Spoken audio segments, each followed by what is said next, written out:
Okay, to discuss the big picture, we're joined by a very special panel right here on ET Now. Professor Bibek Debroy comes in with his perspective, his critical perspective as always. Adi Godrej, president of CII, and Arnab Das, MD Rubin Economics, also joining on the show to make sense of this government's reform blitzkrieg. Professor Debroy, to you first. Big ticket reforms cleared. What's your sense? Is this a job half done only? Because this needs to pass the test of parliament, especially the controversial proposals on FDI and insurance and pension. Yes, absolutely. I wouldn't even say half done. I would say less than that. Because unlike the earlier FDI decisions, which were primarily executive, these two, and I'm focusing particularly on pensions and insurance, they need to be legislatively cleared. And given the present state, I'm not very sure, I'm not very confident that they're going to be legislatively cleared. And even if they are legislatively cleared, that's not going to happen in a hurry. What it does signify, of course, is the government is somewhat serious about pushing reforms, although they tend to be FDI focused. Right, Mr. Das, of course, India has surely made few heads turn by the slew of activity we've seen from New Delhi today. Do you see that, all this reform action is a structural change in the economy under the new finance minister, or perhaps just a short-term measure before elections come? Well, I think it's a very good thing as far as it goes that the new finance minister and the prime minister have sort of taken a positive shock to expectations after all of the issues in the recent past, whether it's corruption or reversals of reform.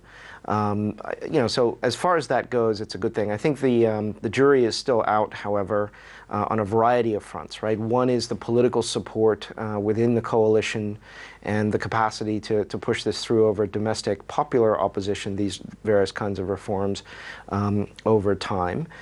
So positive signal, but we still need to see the follow-through and the delivery. And if that happens, that will be a very important positive move. We'll then still have to deal with some of the macro balance challenges that are reflected in the inflation rate and the slowing growth rate, the external balance, all of which will constrain how fast the RBI can move. Right. Mr. Godrej, even as we cheer the government's reform measures, skeptics would say that hiking FDI in insurance, retail, aviation are perhaps just symbolic measures, and they won't really improve the GDP or even add to earnings, won't really, change the climate. Would you agree with that viewpoint? No, I don't think they are symbolic. They are very important reform measures, but I agree with you, they won't accelerate the GDP in the short term. They are long-term measures, medium to long-term measures, but they're certainly not symbolic.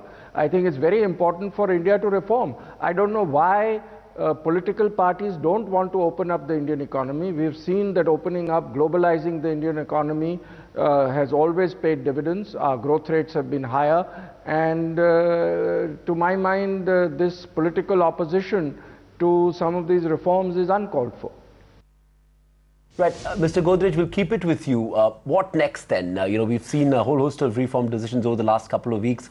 Given the pace at which the government has moved, are you hopeful that government will push through GST and also the land acquisition bill? I hope so. It's difficult for me to tell because a lot of it depends on the political situation, but these are very important reforms. A reasonable land acquisition bill could be very good because otherwise both infrastructure and industrial projects are being held up. But the most important reform for the country is the goods and services tax. I think that one reform will add 1.5 percentage points, other things being equal to the GDP growth of the country. So I do hope we are able to introduce it at the earliest. It's a reform that will help contain a lot of our macroeconomic issues such as fiscal consolidation, inflation. It will also help exports. So I think that's the most important reform to. Arnab Das, let's bring you in here. What do you expect the RBI to do from here on? Do you expect the RBI to move on rates? The finance minister has also urged the central bank to work with the government now that it's trying to, fix the fisc.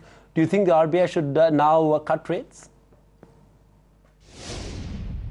We do, but like I was saying, sort of more slowly perhaps than would be ideal if there weren't these stagflationary bottlenecks in the economy. So we expect them to move at a fairly slow pace, accumulating to something like 1% of rate cuts a year for the next couple of years.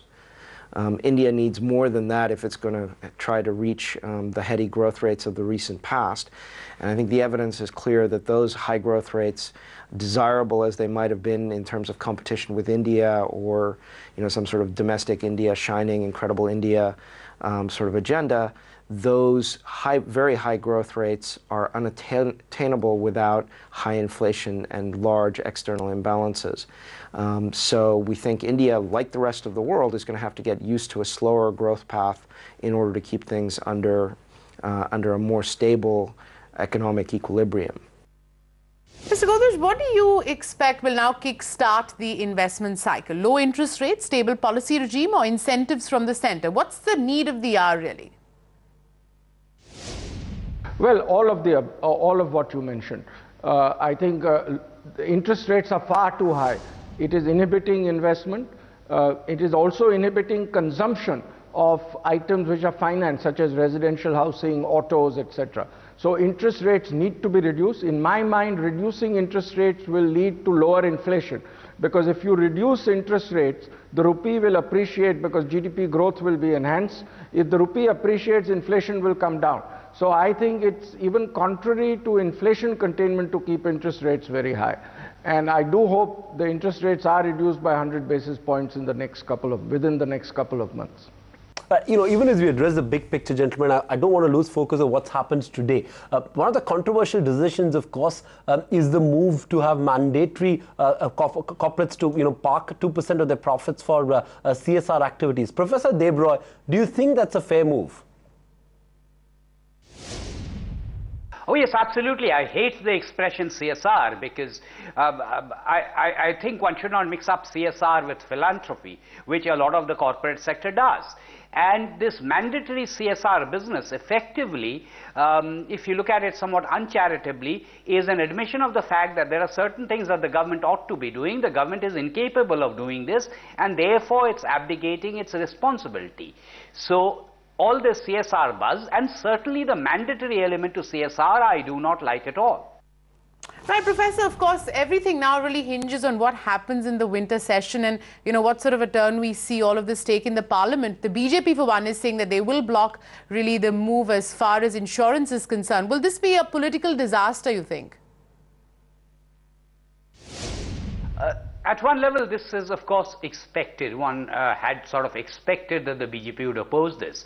But it's not really about the BJP opposing it. It is really about the Congress being able to manage the allies and the opposition within the allies. And I'm not very sure that the allies, and by allies I continue to include the Trinamool Congress, although it's out of the government right now. I'm not very sure that all of these allies are necessarily going to support this. Okay, a quick word then. So given the lack of political consensus, Professor Debroy, do you believe the government's ability to push through reforms will be tested? Yes, but I think it also is contingent on what is the definition of reforms, because we are presuming that the reforms we are talking about are the ones that require legislative approval and legislative changes. However, there are several things that can be done at the level of the executive, and to my mind, those are much, much more important in terms of jacking up investment rates and jacking up growth rates. Examples of that are issues connected with land acquisition, issues connected with forest clearances, issues connected with environmental clearances, issues connected with delayed decision making. And I would have been much happier if the reform discourse had focused on these administrative obstacles to increasing investments, which are not affected to that same extent by problems in Parliament and problems of coalitions. Right, gentlemen, we're going to end this debate by one last macro word, and Mr. Das, I'm going to let you have it. What are your projections for India as far as growth and inflation are concerned for this fiscal and the next? Well, our view of it is kind of a stagflationary situation, right, where the economy is slowing, as most other major economies, developed and emerging, have been slowing and are slowing. However, in most other parts of the world, inflation is not such a problem as it is in India. There are exceptions, but India stands out like a bit of a sore thumb, and that's why we kind of characterize it as in some respects, as a 1970s style stagflation. And that will constrain how far and how fast the Reserve Bank can move. We think the RBI will probably cut something like 1% a year for the next couple of years, which will help at the margin, but it won't really turn things around. It'll cushion the blow of the deceleration. Arnab Das, Adi Godrej and Professor Bibek Debroy, thank you so much for joining in with that big picture right here on Business Tonight. Appreciate you joining us on the show this evening. But the flurry of reform measures continue from the Finance Ministry. Outside of these decisions taken by the Cabinet, we understand that North Block is in the process of making it easier for companies to